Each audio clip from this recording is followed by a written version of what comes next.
नमस्कार। उत्तर प्रदेश पुलिस भर्ती आ चुकी है।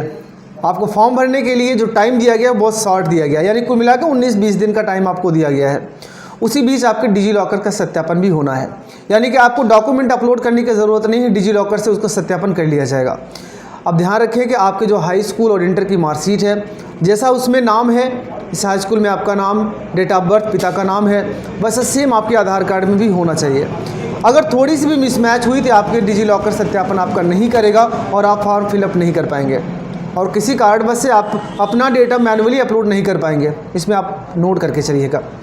तो यहाँ पर आपको सावधानी क्या बरतनी है कि आप अपना डेटा पहले से अपने खुद से मैच करवा लीजिए। जैसे आपके हाई स्कूल की मार्कशीट है, आप उसको उठा लीजिए और आपको जो आपके आधार कार्ड है उससे आप बिल्कुल मैच करवा लीजिए। जैसे आपके नाम की स्पेलिंग कहीं मिस्टेक तो नहीं है, कंफर्म कर लीजिए।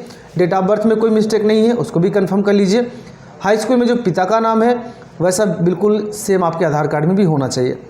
अगर कहीं भी थोड़ी सी मिसमैच है तो आधार सेंटर पे जाके आप अपने आधार कार्ड को अपने हाई स्कूल मार्कशीट के अनुसार उसको सही करवा लीजिए।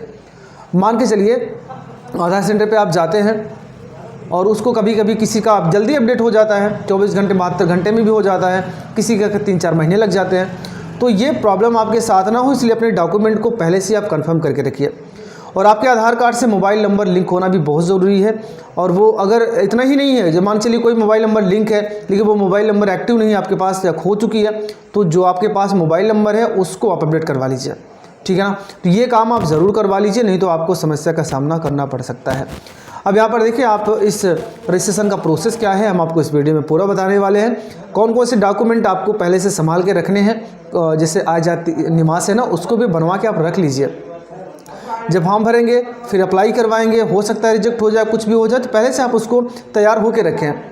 टाइम कम दिया गया इसलिए मैं इस वीडियो को बना दिया, हमने कहा आपको बता दें, आगाह कर दें पहले से ही, ताकि आपको फॉर्म भरने में कोई प्रॉब्लम ना हो।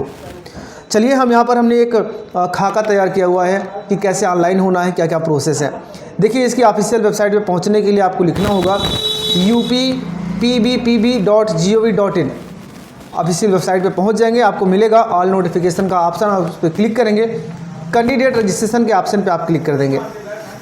इतना करने के बाद आपसे कुछ डिटेल्स मांगी जाएंगी और वो डिटेल आप अपनी हाई स्कूल मार्कशीट के अनुसार आप फिल करेंगे। इतना करने के बाद आपकी जो फीस है वो कटेगी, यहाँ सेकंड वाला स्टेप है। तो फीस आपकी कितनी होगी, वो 400 रुपये है। आप इस फीस पेमेंट को आप कई तरीके से पेमेंट कर सकते हैं, और जो आप सबसे आसान तरीका है वो है आपका UPI का।